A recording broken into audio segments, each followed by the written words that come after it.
హైవీకి వచ్చిన వాళ్ళు అందరికి నమస్తే. వీళ్ళేంటి లెనిన్ పర్లేదు అన్నారు కదా, మరి వాట్ వెంట్ రాంగ్ ఏంటి అనుకోవచ్చు. యాక్చువల్లీ ఇది రీరైటింగ్ మూవీ సెగ్మెంట్. లెనిన్ లో ఏమేం ఆస్పెక్ట్స్ రైటింగ్ మారిస్తే ఇంకొంచెం బెటర్ అవుతుందని రాస్తున్నాం. మొత్తానికి మూవీ పోతే రాసేది what went wrong. Movie watchable ఉండి కొన్ని చేంజెస్ చేస్తే బెటర్ అవుతుంది అనేది ఈ రీరైటింగ్ సెగ్మెంట్. సో ఈ రోజు మనం రీరైట్ చేయబోయే మూవీయే లెనిన్. ఒక విలేజ్, 18 రోజుల భారతం మెట్ట జాతర, మహాభారతం ప్యారలల్స్, ఒక అనాథైన హీరో, తన చుట్టూ బిల్డ్ చేసుకున్న ఫ్యామిలీ, ఒక love story, multiple betrayals, pregnant wife death, jail, blindness, revenge. Paper మీద చూస్తే ఈ స్టోరీలో ఒక పవర్ఫుల్ రూరల్ యాక్షన్ ట్రాజెడీకి కావాల్సిన ఎలిమెంట్స్ అన్నీ ఉన్నాయి. సో లెనిన్ని రీరైట్ చేయాలి అంటే కంప్లీట్గా కొత్త స్టోరీ క్రియేట్ చేయాల్సిన అవసరం ఉందా? నాకు అలా అనిపించలేదు. యాక్చువల్లీ ఒరిజినల్ ఫిలింలో ఉన్న మెటీరియలే చాలా ఇంట్రెస్టింగ్గా ఉంది. ప్రాబ్లం ఎలిమెంట్స్లో కాదు. ఈ ఎలిమెంట్స్ అన్ని ఆడియన్స్కి ఏదో చెప్పాలి, వాళ్ళని థ్రిల్ చేయాలి, సర్ప్రైజ్ చేయాలి, మిస్టరీ ఫీల్ అవ్వాలనేటట్టే అనిపించాయి తప్పితే ఆర్గానిక్గా స్టోరీ నుండి క్యారెక్టర్స్ నుండి వచ్చినట్టు అనిపించలేదు. సో ఫస్ట్ అసలు లెనిన్ ఎలాంటి సినిమా అవ్వాలనుకున్నావు చూద్దాం. సర్ఫేస్ లెవెల్లో చూస్తే ఇదొక రివెంజ్ డ్రామా. లెనిన్ జైలు నుండి బయటకు వస్తాడు. భారతి చావుకి రెస్పాన్సిబుల్ అయిన వాళ్ళందరినీ చంపాలనుకుంటాడు. అండ్ పాస్ట్లో ఏం జరిగిందనేది గ్రాడ్యువల్లీ ఆడియన్స్కి రివీల్ అవుతుంది. కానీ స్టోరీని కొంచెం డీపర్గా చూస్తే రివెంజ్ కన్నా ఇంట్రెస్టింగ్ ఎమోషనల్ ఐడియా ఇంకొకటి కనిపిస్తుంది. లెనిన్ ఒక అనాథ. పుట్టినప్పుడు తనకి ఫ్యామిలీ లేదు, కానీ శ్రీరామపురం వచ్చాక మెల్లగా తన చుట్టూ ఒక ఫ్యామిలీ క్రియేట్ అవుతుంది. జయంతి తనని ఇంటికి తీసుకెళ్లి కొడుకులాగా పెంచుతుంది. వసంతో బ్రదర్ లాగా పెరుగుతాడు. ఎయితిరాజులు తనపై ఎఫెక్షన్ చూపిస్తాడు. మురళి, బాలాజీ, ద్వారకా ఇంకా శ్రీనివాసులు ఫ్రెండ్స్ అవుతారు. అండ్ భారతి తన లైఫ్ పార్ట్నర్ అవుతుంది. అంటే లెనిన్ ఒక్కొక్క రిలేషన్షిప్ ని సంపాదించుకుంటాడు. ఒక అమ్మ, అన్న, మామ, బాబాయ్, ఫ్రెండ్స్, భార్య, పుట్టబోయే బిడ్డ. పుట్టినప్పుడు ఫ్యామిలీ లేని ఒక మనిషి లైఫ్లో ఫస్ట్ టైం తనకి కంప్లీట్ వరల్డ్ దొరికింది అనుకుంటాడు. కానీ అప్పుడే తను ఫ్యామిలీ అనుకున్న ప్రతి రిలేషన్షిప్లో ఒక అబద్ధం ఉంది, ఒక డార్క్ సైడ్ ఉంది అని తెలుస్తుంది. ఇది చాలా పవర్ఫుల్ ట్రాజెడీ.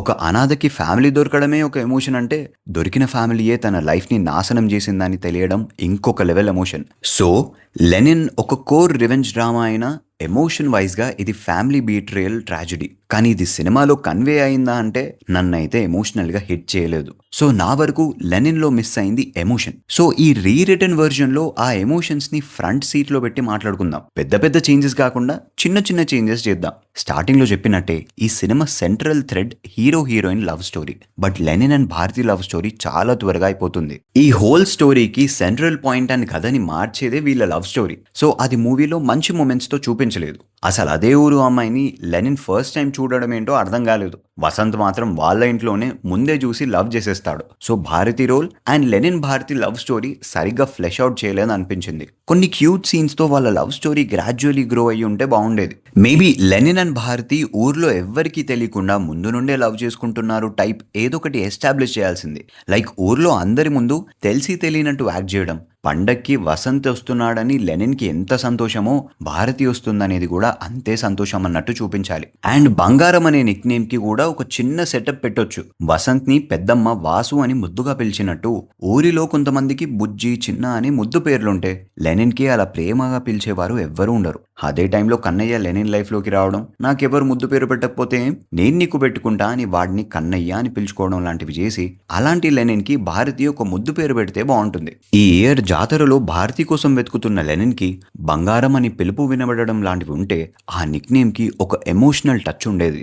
ఇప్పుడు జస్ట్ అది ఆ పాటకి ముందు వచ్చే లీడ్గా మాత్రమే మిగిలిపోయింది. ఆ తర్వాత పెద్దగా వాడలే. అండ్ భారతి లెనిన్లో ఎవ్వరు నోటీస్ చేయని ఒక బాధని నోటీస్ చేయాలి. ఫర్ ఎగ్జాంపుల్ జాతరలో స్టేజ్ మీద నైన్తమ్మ ఫ్యామిలీ రావాలని అనౌన్స్ చేస్తే జయంతమ్మ తమ్ముడు అండ్ వసంత్ స్టేజ్ ఎక్కితే లెనిన్ మాత్రం ఎక్కడానికి ఆలోచిస్తాడు. చిన్న బాధతోనే చెప్పట్లు కొడతాడు. అది భారతి గమనించడం, మనం ఒక ఫోటో దిగుదామా అని అడగడం, ఇలాంటి మూమెంట్స్ ఇంకొన్ని ఉంటే క్లైమాక్స్ లో భారతి చనిపోయినప్పుడు ఎమోషన్ ఇంకా స్ట్రాంగ్ గా వర్క్ అయ్యేది. ఇప్పుడు అదొక సీరియస్ సీన్ లా వెళ్ళిపోద్ది కానీ అంత ఎమోషనల్ గా హిట్ చేయలేదు. అండ్ ఆ ప్రెగ్నెంట్ థింగ్ కూడా అది లెనిన్ కి చాలా స్పెషల్. ఎంత ఊరంతా తన వాళ్ళనుకున్నా, జయంతమ్మని తన పెద్దమ్మ అనుకున్నా, తనకంటూ సొంత కుటుంబం స్టార్ట్ అయ్యేది భారతి అండ్ తనకి పుట్టబోయే బిడ్డతోనే. కానీ ఎందుకో మూవీ అది ఎక్స్ప్లోర్ చేయలేదు. మూవీలో సింపుల్ గా ఆడియన్స్ కి గుచ్చుకోవడానికి హీరోయిన్ ప్రెగ్నెంట్, చనిపోయింది అని ప్రెజెంట్ చేసేసరికి దానివల్ల హీరోయిన్ ని చూసి బాధేస్తుంది తప్పితే లెనిన్ చిన్న కుటుంబం కళ్ళ ముందే కూలిపోతుందనే తనపై బాధ, జాలి రాదు. యాక్చువల్లీ మూవీలో ఇక్కడ నుండి స్టోరీ ఏ డైరెక్షన్లో వెళ్తుందనేది ఏది లేకుండా పోయింది. ప్రతిసారి ఆడియన్స్ ఎక్స్పెక్ట్ చేయనిదే కాదు, ఎక్స్పెక్ట్ చేసేది కూడా ఇంట్రెస్టింగ్ గా ప్రెజెంట్ చేయాలి. ఆ లెనిన్ ఫ్రెండ్స్ ని చంపేది ఏదేదో ఒక ర్యాండమ్ సీన్ లా కొట్టుకుపోయింది కానీ ఇంత కూడా మూవ్ చేయలేకపోయింది. సో వసంత్ తను ఎలాంటోడో పావనికి చెప్పేటప్పుడే ప్రాపర్ గా ఆ రోజు భారతి నాకు దక్కకుండా చేసిన వాళ్ళలో ఏ ఒక్కరిని వదలను అని ఎస్టాబ్లిష్ చేసి ఎమ్మెల్యే అండ్ రాజులకి తన ప్లాన్ చెప్పాక పుష్పయాగం మొదలైన రోజు ఇది జరిగితే బాగుంటుంది. లెనిన్, భారతి అండ్ ఫ్రెండ్స్ అందరూ కలిసి నవ్వుకునే సీన్ ఒకటి పెట్టి ఒకరు భారతి కోసం గుడికి, ఇంకొకరు ఏదో గిఫ్ట్ కొనడానికి ఇలా లెనిన్ కోసమే బయటికి వెళ్తే అప్పుడు వాళ్ళని చంపేస్తే లెనిన్ కి ఒక ఎక్స్ట్రా గిల్ట్ కూడా ఉండేది. అండ్ లెనిన్ ని మురళీ కొడుకు బార్లో చంపాలనుకుంటాడు, బికాజ్ వాళ్ళ నాన్నని లెనినే చంపేశాడు అనుకుంటాడు కాబట్టి. కానీ ఫ్లాష్ బ్యాక్ తెలిసాక మా నాన్నని చంపింది లెనిన్ కాదనేది రివీల్ అవుతుంది. ఇక్కడ ఇంకొక లేయర్ యాడ్ చేయొచ్చు. అసలు లెనిన్ ఇప్పుడు గుడ్డివాడవ్వడానికి, తన వైఫ్ భారతి చనిపోవడానికి one of the main reasons వాళ్ళ నాన్న మురళియే. తనే కంట్లో కలర్స్ కొట్టేది లెనిన్ కి. కడుపులో ఉన్న నేను చావకూడదని ఇదంతా చేశారు అని ఆ కుర్రోడు రియలైజ్ అయ్యేది ప్రెజెంట్ చేసుంటే అది ఎమోషనల్ గా ఇంకా బాగా వర్క్ అయ్యేది. లెనిన్ మీద ఆ ఢిల్లీ పగ కాస్త గిల్ట్ గా మారిపోయేది. అండ్ ఆ కుర్రోడి థ్రెడ్ అక్కడితో సడన్ గా ఆపేయకుండా క్లైమాక్స్ లో వాడుకోవచ్చు.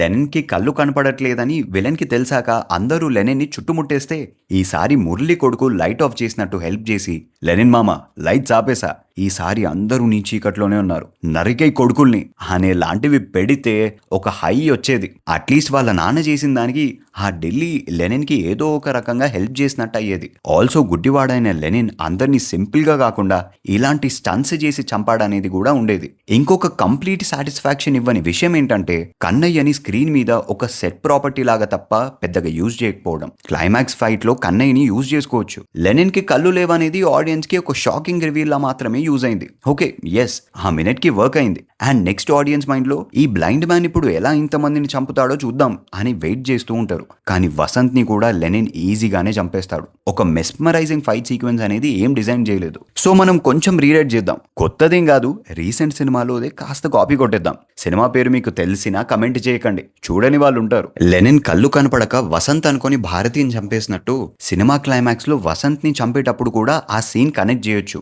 లెనిన్ వసంత్ ని చావు దెబ్బలు కొట్టేస్తాడు. అండ్ లెనిన్ కి కళ్ళు కనపడవు కాబట్టి వసంత్ లెనిన్ కి దూరంగా సైలెంట్ గా కూర్చుంటాడు. కళ్ళు కనపడని లెనిన్ వసంత్ కోసం అరుస్తూ వెతుకుతాడు. అంతా సైలెన్స్, చిన్న సౌండ్ కూడా లేదు. లెనిన్ కి ఏం చేయాలో అర్థం కాదు. వసంత్ చిన్నగా నవ్వుతాడు, లెనిన్ గట్టిగా అరుస్తాడు. అప్పుడు మళ్ళీ భారతి వచ్చి ఈసారి వసంత్ ముందు నిలబడుతుంది. మొత్తం సైలెన్స్. కన్నయ్య ముందున్న భారతిని చూసి వసంత్ వైపు పరిగెడుతుంటే తన మెడలో ఉన్న గంటల సౌండ్ వస్తుంది. దాన్ని బట్టి లెనిన్ కూడా పరిగెడతాడు. అది చూసి వసంత్ షాక్ అయిపోయి భయపడి పరిగెడతాడు. వెనుక కన్నయ్య మెడలో గంట సౌండ్తో లెనిన్ వెంబడిస్తాడు. సడన్ గా కన్నయ్య ఒక అరుపు అరిచి వసంత్ నెక్కంతా హైట్ ఎగురుతాడు. Slow motion, silence. లెనిన్ కి అర్థమవుతుంది సేమ్ కన్నయ్యలానే ఎగిరి వసంత్ మెడపై కత్తితో నరికేస్తాడు. ఇలాంటివి పెడితే జస్ట్ నార్మల్ ఫైట్ లా కాకుండా సేమ్ వసంత్ భారతిని ముందు పెట్టి ఎలా అయితే లెనిన్ తనని చంపేలా చేశాడో క్లైమాక్స్ లో అదే రివర్స్ చేసినట్టు చేయొచ్చు. భారతి రివెంజ్ కూడా యాడ్ అయినట్టు, కన్నయ్య కూడా ఒక పార్ట్ అయినట్టు ఉంటుంది. అగైన్ లాస్ట్ లో వసంత్ ని చంపేశాక లెనిన్ ఏడిస్తే సెట్ అయ్యేది. నా అనుకునే వాళ్ళందరినీ చంపేశానన్నట్టు. అండ్ క్లైమాక్స్ హీరోయిక్ షాట్ ఒకటి ఉంటుంది. వర్షం పడుతుంటే జనాలందరూ ఎత్తుకోవడం. అది ఎలివేషన్ షాటే అయినా కూడా పెద్దగా ఏమనిపించలే, బికాస్ దాని వెనుకున్న ఎమోషన్ ఎక్కడా కన్వే అవ్వలేదు.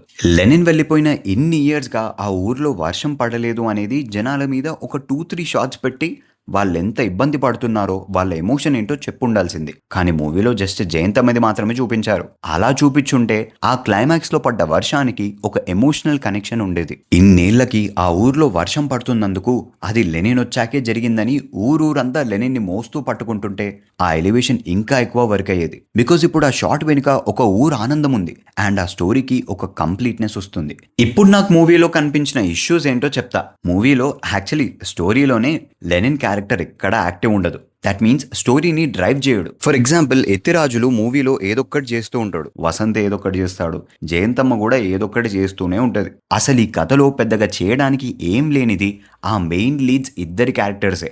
అందులో కూడా లెనిన్ క్యారెక్టర్ ఇంకా ప్యాసివ్ ఉంటాడు. జరుగుతున్న ఈవెంట్స్ కి జస్ట్ రియాక్ట్ అవుతాడు అంతే.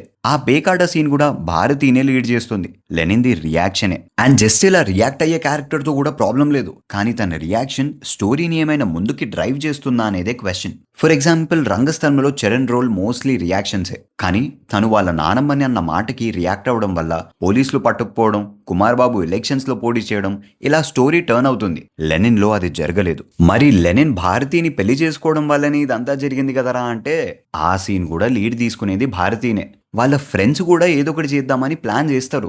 ఏం చేయకుండా ఉండేది లెనినే.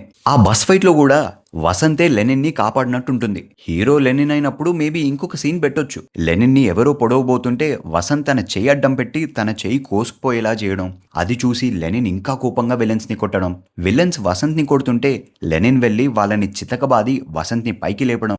రౌడీస్ ఇంకా ఎక్కువ మంది వచ్చేసరికి ఈసారి ఇద్దరు కలిసి వాళ్ళని చిత్తక్క బాదడం లాంటివి చేయాలి. సో ఇక్కడ హీరోయిజం సస్టైన్ అవుద్ది. లెనిన్ కి హీరోయిజం వర్క్ అవుతుంది. ఆల్సో వసంత్ కూడా తక్కువ వాడేం కాదని తెలుస్తుంది. అండ్ తన చెయ్యి అడ్డు పెట్టి అది కోసుకుపోవడం వల్ల వసంత్ అండ్ లెనిన్ బాండ్ ఎంత స్ట్రాంగ్ అనేది విజువల్ గా తెలుస్తుంది. కానీ ఇది జరగలేదు. వసంత్ వచ్చి లెనిన్ ని కాపాడినట్టు అయిపోయింది ఆ సీన్. హీరోయిజం డెడ్ అక్కడ. అండ్ అఖిల్ ఇంకా శివాజీని చంపేది మంచి ఎమోషన్ ని తీసుకురాగలిగే సీన్. చిన్నప్పటి నుండి అఖిల్ అనేవాడు పెరిగింది శివాజీ దగ్గరే. వాళ్ళిద్దరికి ఒక బాండింగ్ ఉండాలి. ఇన్నాళ్ళు తండ్రిలా చూసిన మనిషే నా భార్యని చంపేశాడా, ఇప్పుడు అతని మీద కోప్పడాలా, బాధపడాలా, ఏంటో ఇలాంటి ఎమోషనల్ సీన్స్ ఏం పడలేదు. పేరుకే మూవీ పేరు లెనిన్ గానీ మూవీలో అఖిల్ కి ఒక్క స్టాండ్అవుట్ సీన్ కూడా పడలేదు. ఇంకా ప్రమోద్ కి పడతాయి 2-3. అన్ఫార్చునేట్లీ అందుకే లెనిన్ క్యారెక్టర్ అంత దగ్గర అవ్వదు మనకి. అండ్ 18 రోజుల భారతమిట్ట జాతర కూడా జస్ట్ మూవీ లుక్ ఒక పండగ ఎన్వైరన్మెంట్ లో జరుగుతుందని చూపించడం వరకే యూజ్ అయింది, కానీ అంతకు మించి యూజ్ అవ్వలేదు. అసలు 18 రోజులు ఊర్లో రక్తం పడకూడదంటే మరి గొడవలు ఎలా పడతారు? ఈ జాతర అయ్యాక ఏదో పెద్దగా జరగబోతుందనే ఫీలింగ్ ఎక్కడా రాలేదు. సో లాస్ట్ డే కోసం ఆడియన్స్ ని క్యూరియస్ గా వెయిట్ చేయించలేకపోయారు. అండ్ క్యారెక్టర్స్ చాలా ర్యాండమ్ గా ఎవరెవరికో ట్విస్ట్ రివీల్ చేసేస్తారు. అసలు అవసరమే ఉండదు. అఖిల్ ఆ పిల్లోడికి తన ఫ్లాష్ బ్యాక్ చెప్పడం దగ్గర నుండి శివాజీ కన్నయ్యకి చెప్పడం, వసంత్ భారతీ ఫ్రెండ్ కి చెప్పడం, ఇవన్నీ కథ ఎక్కడ డిమాండ్ చేయదు. సో ఒక పాయింట్ తర్వాత ఈ రివీల్స్ అన్ని ఆడియన్స్ కి ఒక షాకింగ్ వాల్యూ ఇవ్వడానికి రాసుకున్నారని ఫీల్ వచ్చేసింది తప్పితే క్యారెక్టర్స్ అండ్ ఆ కథ నుండి ఆర్గానిక్ గా వచ్చాయని ఫీల్ రాలేదు. దీనివల్ల మూవీ అయ్యాక ఒక సాటిస్ఫాక్షన్ కన్నా చాలా క్వశ్చన్స్ ఉండిపోతాయి మైండ్ లో. ఎత్తిరాజులకి తర్వాత ధర్మరాజు అనే పేరు వచ్చిందా? ఆ తర్వాత భారతమిట్ట జాతర ఎందుకు జరిపించలేదు? అసలు మహాభారతం ఎలా లింక్ చేశారు క్యారెక్టర్స్ కి? ఆ ఢిల్లీకి వాళ్ళ అమ్మాయినే చెప్పాలి కదా లెనిన్ ఏం చేయలేదని. ఆ ఎమ్మెల్యే ఏమయ్యాడు? సరే, ఇప్పుడు ఆ భారతమిట్ట జాతర ఎవరు చేస్తారు?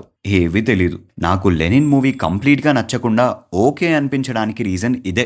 ఒక ఎమోషన్ అంటూ లేకుండా సీన్స్ అన్ని వెళ్ళిపోయాయి. దానివల్ల థియేటర్ బయటకు వచ్చాక ఈ సీన్ నన్ను హిట్ చేసిందిరా, ఈ సీన్ నన్ను ఎమోషనల్ చేసిందిరా అనేంత స్ట్రాంగ్ సీన్స్ లెనిన్ లో కనిపించవు. ఇది చాలా పెద్ద కథ.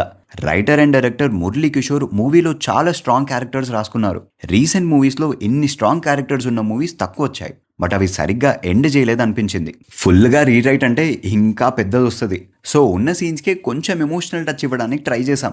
బట్ సినిమాలో నాకు బాగా నచ్చిన విషయం ఏంటంటే అఖిల్ పర్ఫార్మెన్స్ చాలా ఇంప్రూవ్ అయ్యారు. ఈ ఇమేజ్ చూడండి, ఇదొక్కటి చాలు యాక్టర్ గా అఖిల్ గ్రోత్ ని చెప్పడానికి. బట్ మూవీ ఎమోషనల్ గా ఇంకొంచెం స్ట్రాంగ్ ఉండుంటే ఇంకా బాగుండేది. మూవీ మీద మీ ఒపీనియన్ ఏంటో కింద కమెంట్ చేసేయండి. అలానే please subscribe to our what went wrong channel for more such videos.